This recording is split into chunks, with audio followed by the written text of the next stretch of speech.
সরকার সহসা ক্ষমতা ছাড়বে না। তারা দীর্ঘমেয়াদে ক্ষমতায় থাকতে চায় এবং ক্ষমতায় থাকার জন্য যে সকল সম্পূরক বিষয়গুলো রয়েছে, বিদেশের সাথে সম্পর্ক, IMF এর সাথে সম্পর্ক, বিশ্ব ব্যাংকের সাথে সম্পর্ক, আমলাদের সাথে সম্পর্ক, প্রায় সব জায়গাতেই সরকার ঝুঁকি নিয়ে এই সম্পর্কগুলো উন্নয়ন করার চেষ্টা করছে। এই কারণে কি হলো যে এই ভ্যাট এবং ট্যাক্স বাড়ানোর পরপরই অনেকেই প্রতিক্রিয়া দেখিয়েছেন। কিন্তু আমি অপেক্ষা করছিলাম যে আসলে দেখে কি হয়। তো বর্তমান অন্তর্বর্তীকালীন সরকার কোনো রকম পূর্ব ঘোষণা না দিয়ে, কারোর সঙ্গে আলাপ আলোচনা না করে ভ্যাটের পরিমাণ বাড়িয়েছেন, পরিধি বাড়িয়েছেন এবং অনেকগুলো শুল্ক, কর এবং অবকারী শুল্ক আরোপ করেছেন। পত্রিকায় যে খবর এসেছে যে এগুলো করে সরকার 12,000 কোটি টাকা আদায় করবে সাধারণ জনগণের কাছ থেকে। সরকার এই সিদ্ধান্ত নেওয়ার পর সারা বাংলাদেশে যে যার মতো করে বিতর্ক করছে, প্রতিবাদ জানাচ্ছে, সমালোচনা করছে এবং সরকারের যে অসহায়ত্ব এই মুহূর্তে, এটি যেভাবে আলোচনা করা হচ্ছে এবং যারা আরেকটু ডিপলি আলোচনা করেন তাদের বক্তব্য হলো যে সরকার সহসা ক্ষমতা ছাড়বে না। তারা দীর্ঘমেয়াদে ক্ষমতায় থাকতে চায় এবং ক্ষমতায় থাকার জন্য যে সকল সম্পূরক বিষয়গুলো রয়েছে, বিদেশের সাথে সম্পর্ক, IMF এর সাথে সম্পর্ক, বিশ্ব ব্যাংকের সাথে সম্পর্ক, আমলাদের সাথে সম্পর্ক, প্রায় সব জায়গাতেই সরকার ঝুঁকি নিয়ে এই সম্পর্কগুলো উন্নয়ন করার চেষ্টা করছে।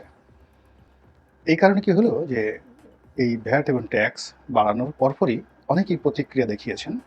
কিন্তু আমি অপেক্ষা করছিলাম যে আসলে দেখে কি হয়। তো এটার যে প্রতিক্রিয়া আমি ধীরে ধীরে বলে যাচ্ছি।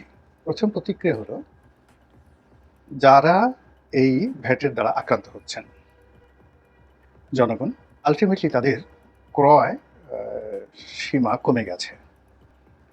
যেমন ধরুন একটা রেস্টুরেন্ট, আমি ধানমন্ডির একটা রেস্টুরেন্টের কথা বলি। আমি সাধারণত বাইরে খাবার খাই না, পরিবার পরিজন সহকারে খুবই সীমিত খাবার খাই, ঘরের মধ্যেই খাই। তো হঠাৎ করে কি মনে হলো, কয়েকদিন আগে আমি ধানমন্ডির একটা রেস্টুরেন্ট আড্ডা, সেই রেস্টুরেন্টে আমার স্ত্রীকে নিয়ে গেলাম। যাওয়ার পর সেখানে একটা আইটেম খেলাম, 2 বাটি স্যুপ। আমার ভালো লাগলো। তো পরবর্তী 1 সপ্তাহ পরে মনে হলো যে আমার 1 সপ্তাহ বা 2 সপ্তাহ পরে মনে হলো যে আমার সন্তানদেরকে নিয়ে আমি সেখানে একটু যাই। মানে আমার মেয়ে বাসায় ছিল আর আমার এক শ্যালক আছেন, তার মেয়ে। তো মোট 4 জন আমরা গেলাম এই ভ্যাট আরোপ করার পর। তো সেখানে যাওয়ার পর যখন হাতে বিল পেলাম, খাওয়ার পর বিল পেলাম, দেখলাম যে সেখানে 458 টাকা ভ্যাট কাটা হয়েছে। এবং আমার মতো মানুষ, আমরা যারা সমাজে মোটামুটি সচ্ছল অবস্থায় আছি, মুহূর্তের মধ্যে আমার কাছে মনে হলো বিনা মেঘে বজ্রপাত। আমি আগেও কখনো সেই রেস্টুরেন্টে ধানমন্ডিতে থাকি বহু বছর, সেই 86 সন থেকে 1986 থেকে ঢাকা কলেজের এই জায়গাটাতে আছি। এই এলাকা আমার পরিচিত। আর যে রেস্টুরেন্টটি ওটাও অনেক পুরনো রেস্টুরেন্ট। কিন্তু আমি আসলে বললাম যে 2 বার গিয়েছি। প্রথমবার একবার আমার স্ত্রীকে নিয়ে গিয়েছি এই ভ্যাট আরোপ হওয়ার আগে। আর এবার এই ভ্যাট আরোপিত হওয়ার পরে গেলাম। এখন আমার নিজের মধ্যে একটা ভয় এমনভাবে ঢুকে গেছে, আমি প্রথমত ওই রেস্টুরেন্টের দিকে আর তাকাই না। দ্বিতীয়ত কোন কোন জায়গাতে ভ্যাট আরোপিত হয়, কোন কোন জায়গাতে ভ্যাট কালেকশন করা হয়, সেই জায়গাগুলোতে আমি যাই না। এরপর আমি আমার বাজেট, যে সংসার খরচের বাজেট, এই বাজেটের ক্ষেত্রেও আমি অনেকটা যাকে বলে হিসাবি হয়ে পড়েছি এই ঘটনার পর, যে আমাকে সার্ভাইভ করতে হবে। তো আমার চেয়ে যারা আরও বড় অর্থনীতির মানুষ, মানে টাকা পয়সা আয় রোজগার তাদের বেশি, এবং আরও বেশি যারা হাজার কোটি টাকা লেনদেন করেন বছরে, প্রায় সব মানুষের মধ্যেই আহাজারি। এই সময়টিতে আমি গত 3-4 মাসে কোনো ব্যবসায়ীকে, কোনো ধনাঢ্য ব্যক্তিকে, কিংবা গত 20-25 বছর যাবৎ যাদেরকে সচ্ছল দেখেছি, তাদের কারোর মুখে হাসি নেই। কারো সংসার চলছে না, কারো বাসা ভাড়া দিতে কষ্ট হচ্ছে, অনেকে দিতে পারছেন না। বড় বড় মানুষ, অনেকে ড্রাইভার বাদ দিয়ে দিচ্ছেন, অনেকে গাড়ি বিক্রি করে ফেলেছেন। তারপর জীবনযাত্রার মান কমাতে কমাতে এমন একটা জায়গাতে নিয়ে এসেছেন যেখান থেকে আর পেছনে ফেরা যায় না। একজন বড় ব্যবসায়ী, গার্মেন্টস ব্যবসায়ী, তার বয়স প্রায় 73 বছর। তো হঠাৎ করে আমার কাছে এলেন, দেখলাম যে তার রাতে স্ট্রোক করেছেন তিনি এবং তার মুখ বাঁকা হয়ে গেছে। আমি বললাম যে এটা হলো কি করে? তো বলল যে আমার ফ্যাক্টরির বেতন দিতে হবে। তো রাতে এই আমার কাছে কোনো টাকা নেই এবং আমি জানি যে আমি কালকে যদি বেতন দিতে না পারি সবাই রাস্তায় নেমে আসবে। এই কথা স্মরণ করার সঙ্গে সঙ্গেই রাতে আমার স্ট্রোক করলো এবং আমার ডায়াবেটিসটা ফল করলো এবং রাত্রি ৩টের সময় আমি এখন কোনো অবস্থাতেই আমি কাউকে জানাতে পারছি না এবং আমি বিছানা থেকে নড়তে পারছি না। পাশের রুমে ছেলে ঘুমায়, তাদেরকে ফোন দেওয়ার চেষ্টা করলাম, কোনো অবস্থাতেই তারা ফোন ধরছে না, তারা ঘুমাচ্ছে। তখন উনি বললেন যে আমি আল্লাহ আল্লাহ করছিলাম যে আল্লাহ আমি বোধহয় মরেই যাবো আজকে। তখন তার ছেলে ঘুম থেকে উঠেন ভোর ৫টায় নামাজের জন্য, বলে যে আমি ২ ঘন্টা কী করে বিছানায় বেঁচে থাকবো এই টেনশনে আমি মানে অস্থির হয়ে গেলাম। এরপরে ছেলে যখন ফজরের নামাজ পড়তে উঠছে তখন সে দৌড়ে বাবার রুমে আসলো, এসে দেখলো যে তার বাবার ডায়াবেটিস ফল করেছে প্রথমত, সঙ্গে সঙ্গে তার মুখে চিনি দেওয়া হলো, এরপর তাকে হাসপাতালে নেওয়া হলো তার স্ট্রোকের জন্য। মানে আমি যার কথা বলছি তার বয়স ৭০-এর উপরে এবং তিনি একটা গার্মেন্টস ব্যবসা করেন, নিজের ব্যবসা করেন ৩০ বছর ধরে। আর এর আগে এই গার্মেন্টস সেক্টর শুরু হওয়ার পরে তিনি দেশ গার্মেন্টসে চাকরি করতেন, সেখান থেকে এই পর্যায়ে চলে এসেছেন। তো আমি তার কথা বললাম। আমার আর এক বন্ধু বাংলাদেশের মধ্যে সবচেয়ে নামকরা টেক্সটাইল ইঞ্জিনিয়ার এবং তার যে গার্মেন্টস গ্রুপ এটা one of the biggest group এবং বলা হয় যে বাংলাদেশে যে কটি মডেল ফ্যাক্টরি আছে তার মধ্যে অন্যতম। সপ্তাহ ৩ আগে একটা বিয়ের অনুষ্ঠানে দেখা হলো, শুকিয়ে একদম কাঠ হয়ে গেছেন, চুল সব এলোমেলো।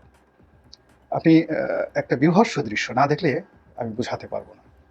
তো এভাবে প্রায় সব মানুষই যার যার অবস্থানে, যে যত বড় ব্যবসা করছেন, যে যত বড় হ্যান্ডেলিং করছেন, সবাই এই বিপদ বিপত্তির মধ্যে আছেন।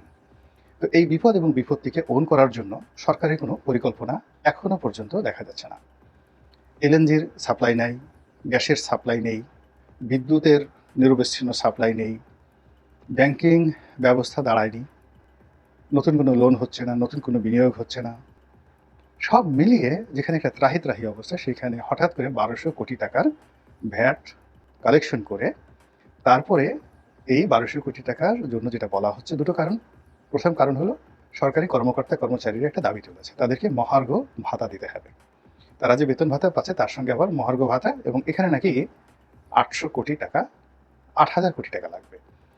তাহলে সবাই বলাবলি করার চেষ্টা করছেন যে জনগণের কাছ থেকে ১২,০০০ কোটি টাকা আদায় করে এই স্বার্থপর সরকারি কর্মকর্তা, আমলা কামলা, যারা ঘুষ দুর্নীতিতে আকণ্ঠ নিমজ্জিত, আমাদের আমলা কামলার মধ্যে যদি খোঁজা হয়, আজরাইল এবং জিব্রাইল এসে খুঁজেন, শতকরা কয়জন লোককে সৎ পাবেন একমাত্র তারাই বলতে পারবেন। বাকি সবাইকে চাবুক মারতে হবে। বেতন পান ৩০,০০০ টাকা, ইনকাম ৩ লাখ টাকা। বেতন পান ৬০,০০০ টাকা, ইনকাম ৬০০ কোটি টাকা। এবং এই সকল ঢাকা মানে আমলাদের যে দৌরাত্ম্য, সেই দৌরাত্ম্যের কারণে সমস্ত মানুষের জীবন তছনছ হয়ে গেছে। এই আমলাদের কবলে বিএনপি শেষ হয়েছে, এই আমলাদের কবলে পড়ে জাতীয় পার্টি এরশাদ শেষ হয়েছে, আওয়ামী লীগ শেষ হয়েছে।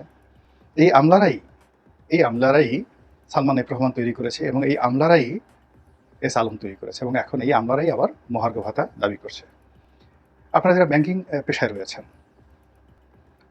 তারা খুব ভালো করে জানেন যে বাংলাদেশ ব্যাংকের যে কজন গভর্নর ছিলেন এবং সর্বশেষ গভর্নর যে আব্দুর রব মুন্সি, তিনি, তার আগে বজলে কবির, তিনি সহ এই যে 4টি সরকারি ব্যাংকে যে সকল চেয়ারম্যান ছিল, অধ্যাপকদেরকে ধরিয়ে আনা হয়েছে, সিকিউরিটি এক্সচেঞ্জ কমিশনের যে সকল শিবলি রুবায়াতের মতো লোকজন ছিলেন, তারা এই দেশটির যে সর্বনাশ করেছে ফাইন্যান্সিয়ালি।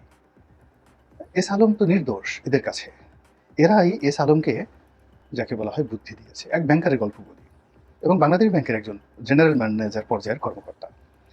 এই যে শেখ হাসিনার পতনের মাসখানেক আগের ঘটনা, এক ব্যবসায়ী তার কাছে ব্যবসার জন্য মাত্র ২০ কোটি টাকা লোনের জন্য গিয়েছেন এবং এই ২০ কোটি টাকার বিপরীতে তিনি ৩০ কোটি টাকার সম্পত্তি দেবেন। তো সেই লোক বলছে যে আপনার এইভাবে হবে না, আপনার এই ৩০ কোটি টাকার সম্পত্তি থাকবে, আমি আপনাকে ১০০ কোটি টাকা লোন করে দেবো, আপনি আমাকে 50 কোটি টাকা দিবেন, আর বাকি 50 কোটি টাকা আপনি নিয়ে যাবেন, আপনার কিছু করতে হবে না, আপনার স্রেফ ২০ কোটি টাকা লাভ, ৩০ কোটি টাকার সম্পত্তি, ২০ কোটি টাকা লাভ, যদি পারেন আসবেন, নাহলে আসবেন না। তাহলে এখন দেখেন যে এই ব্যবসায়ীদেরকে কারা দুর্নীতিবাজ বানাচ্ছে। ছাত্রলীগের, মানে আমি কথাগুলো যে মারা গেছে আসলামুল হক, একেবারে সাধারণ পরিবারের মিরপুরের একটা সন্তান, সেই লোক নাকি ৮,০০০, ৯,০০০ না ১০,০০০ কোটি টাকা সেই যাকে বলা হয় করেছে, মানে ১০,০০০ কোটি টাকা ব্যাংক থেকে লোন নিয়েছে। ছাত্রলীগের একজন সভাপতি একাগারের সময় আমার বাসায় যখন যেত, টাকা পয়সার দরকার হতো, আমি প্রথমে ১,০০০ টাকা দিতাম, পরে ঘন ঘন যাওয়ার কারণে আমি ২,০০০ টাকা করে দিতাম। সেই ছেলে এমপি হলো এবং দেখলাম যে তার নামে নাকি ২,০০০ কোটি টাকা সরকারি ব্যাংক থেকে ঋণ দেওয়া হয়েছে। তারপর ব্যাংকের এই যে বিভিন্ন ব্যাংকের পরিচালক হয়েছে। আমি অনেকজন পরিচালককে চিনি, কেবলমাত্র এই পরিচালকগিরি করে তারা শত শত কোটি টাকা লোপাট করেছে। এবং এই শেখ হাসিনার পতনের পর অনেক মানুষ তাদের অফিস বাড়িঘর ভাঙচুর করেছে। এখন যে সকল আমলা, যে সকল কামলা এদেরকে এই দুর্নীতিবাজ বানিয়েছে ব্যবসায়ীদেরকে, তারা এর একটা পশম স্পর্শ না করে এই বিপদের সময় আমরা আবার তাদেরকে ৮০০ কোটি টাকা দেওয়ার বা ৮,০০০ কোটি টাকা দিয়ে তাদেরকে তোষণ করতে চাচ্ছি। কেন? আমার ক্ষমতায় থাকতে হবে। আমলারা কি ক্ষমতায় রাখতে পারে কখনো? কখনো পারে না। দ্বিতীয়ত যে কারণটি বলা হচ্ছে সেটি হলো বিশ্ব ব্যাংক থেকে আরও $1 বিলিয়ন IMF থেকে, ইন্টারন্যাশনাল মনিটারি ফান্ড থেকে বাংলাদেশে যে $4.6 বিলিয়ন তারা দিয়েছে তার শেষ কিস্তির শর্ত এবং নতুন আরও $1 বিলিয়ন বাংলাদেশ সরকার লোন চেয়েছে। তো লোন চাওয়ার পর সেই লোন পাওয়ার জন্য তারা শর্ত দিয়েছে যে রাজস্ব আদায়ের পরিমাণ বাড়াতে হবে। যদিও রাজস্ব আদায়ের হার আমাদের দেশে পৃথিবীর সবচেয়ে নিম্নতম, কিন্তু এই সময়টাতে রাতারাতি এটা বাড়ানো কোনো অবস্থাতেই যারা রাজনৈতিক সরকার কোনোদিন এই ঝুঁকি নিত না। IMF মরে গেলেও ঝুঁকি নিত না। এখন এরা এই ঝুঁকি নিয়েছে, এই কারণ হলো তাদের টাকা লাগবে। যখন ডক্টর মোহাম্মদ ইউনূস ক্ষমতায় এলেন, সবাই বলাবলি করেছে বিশ্বব্যাংক তার কথায় বাংলাদেশে $40 বিলিয়ন দিয়ে দেবে। IMF 4.6 বিলিয়ন তো দূরের কথা, $50 বিলিয়ন IMF দিয়ে দেবে।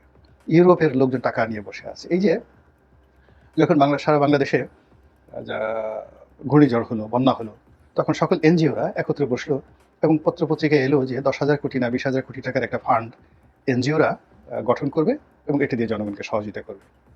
আচ্ছা বলেন তো, আজ পর্যন্ত 10 টাকার একটা ফান্ড গঠন হয়েছে, ডক্টর মোহাম্মদ ইউনূস দিয়েছে, কোনো এনজিও দিয়েছে এই বন্যা কবলিত মানুষদেরকে?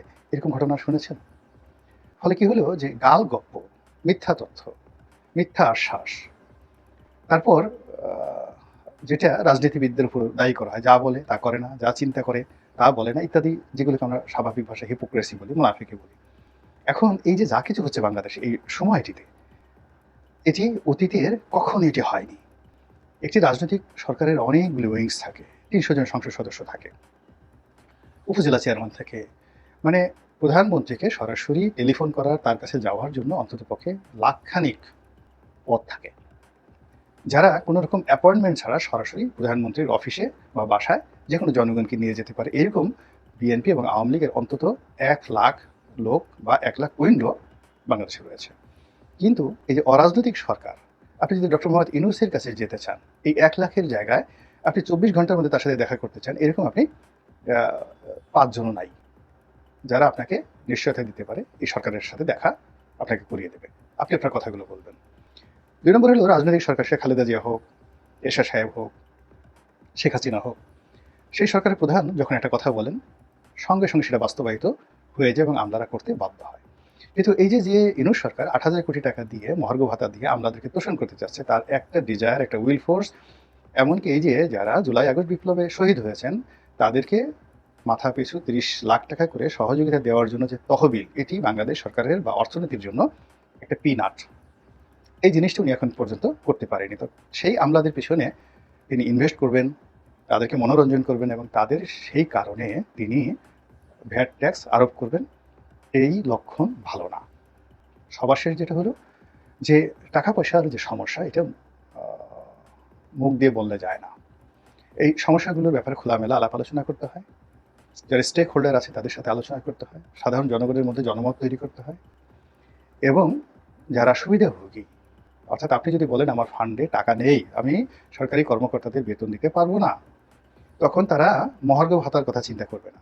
তখন তারা চিন্তা করবে যে এই মাসের বেতনটা পাবো কিনা। অনেক গার্মেন্টস প্রতিষ্ঠান, অনেক শিল্প প্রতিষ্ঠান, আজ বেক্সিমকোর মতো প্রতিষ্ঠানে 70-80 হাজার লোক চাকরি করতো, সব রাস্তার ফকির হয়ে গেছে, সব রাস্তায় নেমে পড়ে গেছে। এস আলম গ্রুপে 60-65 হাজার লোক চাকরি করতো, কোথায় তারা? বসুন্ধরা গ্রুপে যারা আছে, যমুনা গ্রুপে যারা আছে, এমনকি মেঘনা গ্রুপে যারা চাকরি করছে, সবাই অনিশ্চিত। এই 3টা প্রতিষ্ঠানে 1 লাখ লোক সরাসরি চাকরি করছে, তাদের ডিলার থেকে শুরু করে সবাই। প্রাণ গ্রুপে 1 লাখ লোক চাকরি করছে। প্রাণের মালিকের দিকে তাকায় দেখেন, ভালো আছে? আমার কাছে মনে হচ্ছে না ভালো নেই। তো আমরা কেউ ভালো নেই, কিন্তু সরকারি কর্মকর্তা কর্মচারীদের ভালো থাকতে হবে। 18 কোটি মানুষদের রক্তের উপর বসে তারা মহার্ঘ ভাতা নেবেন, আর আমাদের সেই বিপ্লবের ফসল অন্তর্বর্তীকালীন সরকার তাদেরকে তোষণ করা